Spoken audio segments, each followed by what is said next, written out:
नमस्कार, मी डॉक्टर साधना भावटे। आरोग्य साधना या माझ्या युट्यूब चॅनलमध्ये आपणा सर्वांचं खूप खूप स्वागत आहे। आज आपण बोलणार आहोत प्रथिनांबद्दल, म्हणजेच प्रोटीन्स बद्दल। प्रथिनांचं आपल्या शरीरासाठी किती महत्त्व आहे हे तर आपल्याला प्रत्येकाला माहितीच आहे, पण ती किती प्रमाणात घ्यायला हवी, त्याचे सोर्सेस कोणकोणते आहेत, vegetarian sources, non vegetarian sources, हे सगळं आज मी तुम्हाला सांगणार आहे। आपल्यापैकी प्रत्येकाला, मग ते स्त्री असो वा पुरुष, कमीत कमी रोज 0.8 ग्रॅम पर किलोग्रॅम एवढ्या प्रथिनांची गरज ही असतेच। प्रथिनांची मेनली दोन कामं असतात। सर्वात पहिलं काम म्हणजे ते मसल बिल्डिंगचं काम करतं, आणि त्याचबरोबर आपल्या शरीराला दैनंदिन जीवनामध्ये जे काही डॅमेजेस झालेले असतात तर ते रिपेअर करण्याचं काम प्रथिनांमुळे होत असतं। प्रथिनांचं दुसरं आणि अतिशय महत्त्वाचं काम म्हणजे त्यामध्ये लेप्टिन असतं।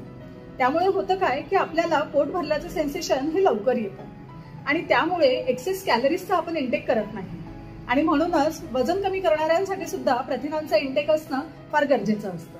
आपण घेत असलेल्या भारतीय आहारामध्ये आपल्याला कर्बोदकांचं प्रमाण कमी करून प्रोटीन्सचं प्रमाण वाढवण्याची गरज निर्माण झालेली आहे। त्याचं कारण तुम्हाला सांगते।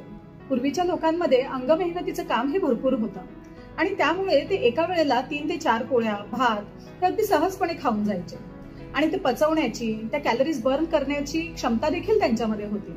पण जर आपण आताचा विचार करायला गेलो तर आपल्याकडे बैठं काम फार जास्त वाढलेलं आहे, आपली शारीरिक मेहनत तेवढी होत नाही।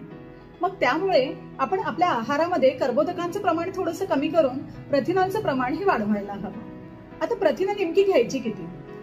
तर एखादी व्यक्ती बारीक आहे, तिला वजन कमी करायचं नाहीये, ती जिमलाही जात नाही, तरी सुद्धा त्या व्यक्तीने 0.8 ग्रॅम पर किलोग्रॅम एवढी प्रथिनं आपल्या आहारात घ्यायला हवी।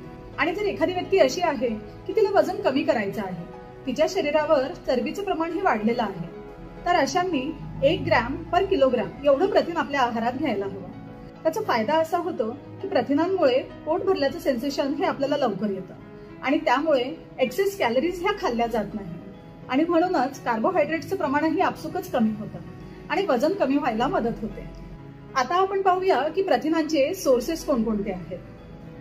तर प्रथिनांचे नॉन व्हेजिटेरियन, व्हेजिटेरियन असे बरेचसे सोर्सेस आहेत। नॉन व्हेजिटेरियन सोर्सेसमध्ये मटन, चिकन, अंडी ही आपण घेऊ शकतो।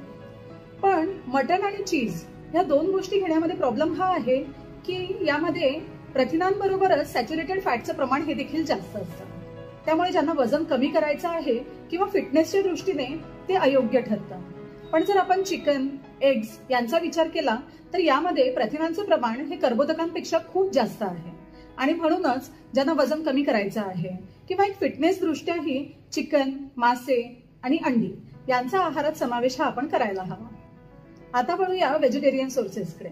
तर आपल्याला वेगवेगळ्या कडधान्यांमधून, दूध व दुग्धजन्य पदार्थांमधून प्रथिनंही मिळतात, पण व्हेजिटेरियन सोर्सेसमध्ये प्रॉब्लेम हा असतो की प्रथिनांबरोबरच कार्बोहायड्रेटचं प्रमाण हेही त्यामध्ये जास्त असतं।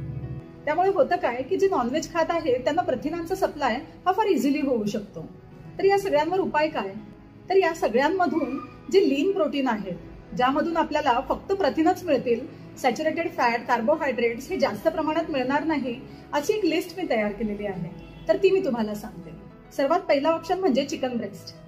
त्यामध्ये अगदी 0 कार्ब आणि प्रथिनांचं प्रमाण हे खचून भरलेलं असतं। दुसरा ऑप्शन आहे एग व्हाईट। यामध्येही फॅट, कार्बोहायड्रेट हे काहीही नसतात, फक्त प्रथिनं असतात। आपल्या घरच्या दुधातील साय काढून तयार केलेल्या पनीरमध्ये देखील प्रथिनांचं प्रमाण हे जास्त असतं। सोयाबीन वडी ही देखील प्रथिनं आणि फायबर याचे एक उत्तम सोर्स आहे। सोयाबीन पासूनच तयार केलं जाणारं टोफू हे देखील हाय प्रोटीन फूड आहे।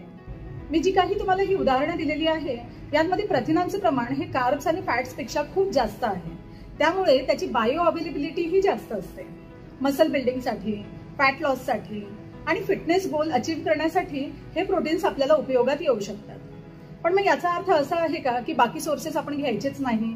तर नक्की घ्यावेत, पण त्यांचं प्रमाण आणि ते बनवायची तऱ्हा याकडे आपल्याला लक्ष देणं गरजेचं आहे। तर आज दिलेली ही प्रथिनांविषयीची माहिती आणि हा व्हिडिओ आपल्याला आवडला असल्यास माझ्या आरोग्य साधना या चॅनलला लाईक करा, सबस्क्राईब करा, शेअर करा। थँक्यू।